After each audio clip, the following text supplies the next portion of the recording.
Hey folks, Jimmy here, aka Palette of Dead. Welcome back to the channel and welcome back to an issue of Mortal Realms magazine. As per usual with all these videos, if you like them, hit the like button, subscribe to the channel, drop a comment down below. It is great to hear from you guys and it's much appreciated. Now, this week we're on issue 44 finally. It's Christmas week, so as a little Christmas kind of model, not very Christmassy though, we get Lycaran, the Executioner from the Nighthaunt range. It's a pretty decent model, pretty cool, looks very nice as well, got a very cool look to it, and is definitely worth the money picking up this issue just to get that hero of the Nighthaunt. Into the actual issue itself, we agree with the Lumines Realm Lords. These of course being the newest of the Elven races and the followers of the twin gods Teclis and Tyrion. And of course they hail from Haish, the realm of light, and they live in harmony with nature, spirits, and the lands that they inhabit and everything like that. They're pretty cool. They are the elves who imprisoned the dark god of Slaanesh, and of course they kind of shut off everything during the Age of Chaos and transcended to enlightenment as much as they can, and everything like that as well, which is pretty cool. The novel that actually came out to accompany these guys as a release is actually really good and definitely worth having to pick up and read through or download it in Audible. It actually sounds really good. The narrator for it is pretty damn good as well. But these are really cool. They are quite nice units as well. They're a little bit fiddly to build, but they have a cool look to them as well, and stuff like that as well. So it's not too bad. So on that page, of course, you got information about Tyrion and Teclis. So Tyrion and Teclis are the twin gods of Lumines. Teclis is a god of magic. Tyrion, meanwhile, is a warrior at heart. When the two elven gods first awoke in the mortal realms, Tyrion discovered he was blind and could only see through the eyes of his brother. Together, the two elven gods explored the realm, eventually creating the Lumines race. Haish is split into two hemispheres, named in honour of one of the twin gods. One side of the realm is known as the Teclian hemisphere, and it is associated with the moon and is inhabited by deep thinkers such as philosophers, sorcerers and mages. In contrast, the Tyrionic hemisphere is associated with the sun. It's populated by deadly elven warriors who strike swiftly without doubt to cloud their minds. You also have cool units like the Elementors. They are the realm spirits of Haish, and they protect whether they be mountain, river or light, and the Lumines look to them for guidance on their path to enlightenment. These spirits often rise and march to war alongside their elven devotees. And Haish is very well known for having ether quartz as well, which can harness magic and stuff like that, and can draw power through it, and yeah, pretty good. The novel on this is actually really good, though, going up against the Slaanesh, which is a pretty cool story and definitely worth having a read if you get a chance to. Then we've got a page of the Forces of Destruction Part 2. So it mentions Grots, which are basically goblins, Squigs, which are the cool little round things that are quite fun to look at really, and Troggoths, which are your trolls and stuff like that as well. Gargants as well, which we've got some new Gargants which are pretty cool, like some Bayonet. Definitely worth having a look at those. Gargants are quite big and stuff like that as well, and Bayonet being of course one of the god beasts.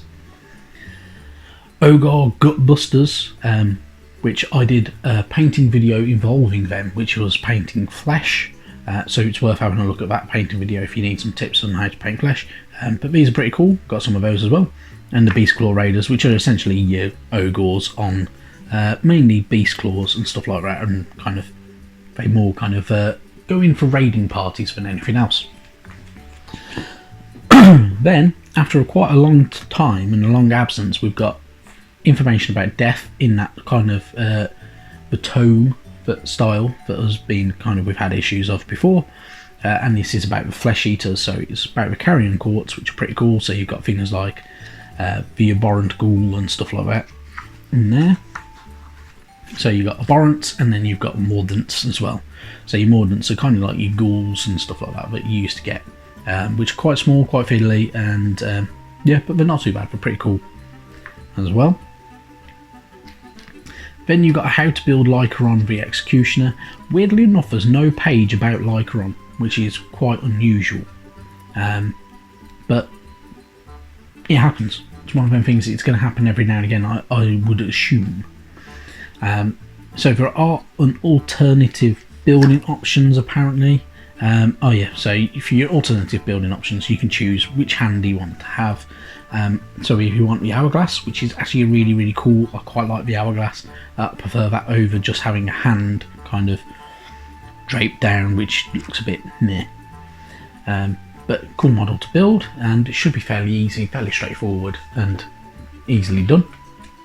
You how to paint, so it's going to go into a bit more detail of how to paint up these guys, this guy as well, and stuff like that. So relayering, of course. It's tips to paint it in that style. In all honesty, I don't think it looks that good. I think you can do better if you paint it your own way. I personally, I wouldn't paint it that way. Definitely go with the way you want to do it.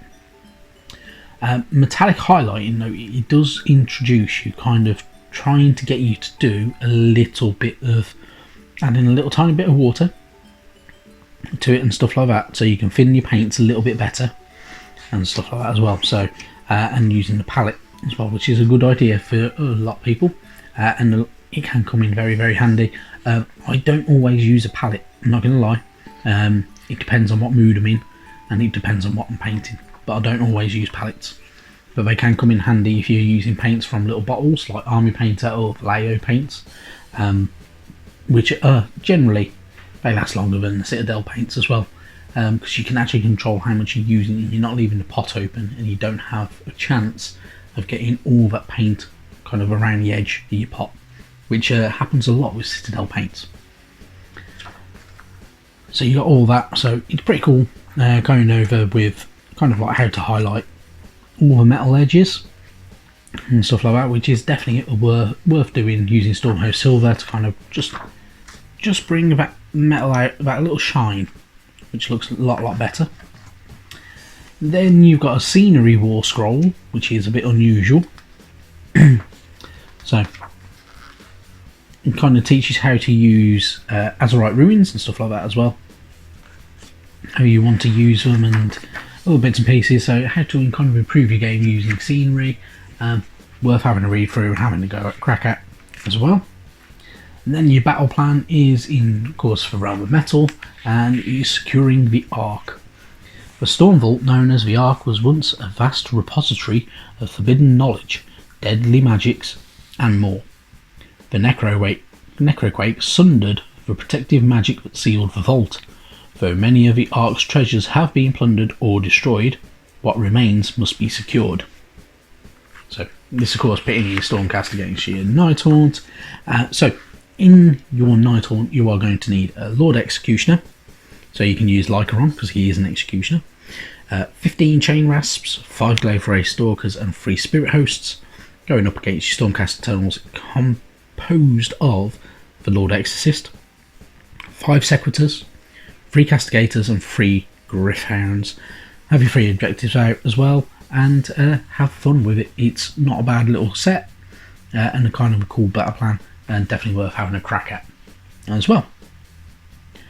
Moving on to next week, though, we get paint. Nothing fantastic. We get 2 shades of red. We get Wazdaka red and Wild Rider red, and it's going to teach us how to highlight using red paints. In all honesty, it's going to be a fairly simple issue, but it's just one of them things. Issue 46, we're getting more terrain. Again, I personally don't believe we need more terrain, but yeah, they're going to fill out the magazine with putting more of the terrain pieces in there as they go, because they can't give us loads and loads of new models, because otherwise we will exhaust the whole sets for both the Stormcast and the Nighthaunt. It is what it is, really. So that'll be issue 46. So New Year's week will be issue 45, and then the first issue of the new year will be issue 46. There's still some great stuff to come from a magazine as well, though. So we've still got things like Lady Alinda. We've got Lord Celestant, or a Celestant Prime, and a load of other bits and pieces as well as loads more scenery, apparently. So it is what it is at the end of the day. Yeah, happy days. So some good stuff still to come. Right, I've kept you all long enough. Have a very, very good Christmas. Enjoy yourselves, and I will catch you in the very, very near future. Bye bye now.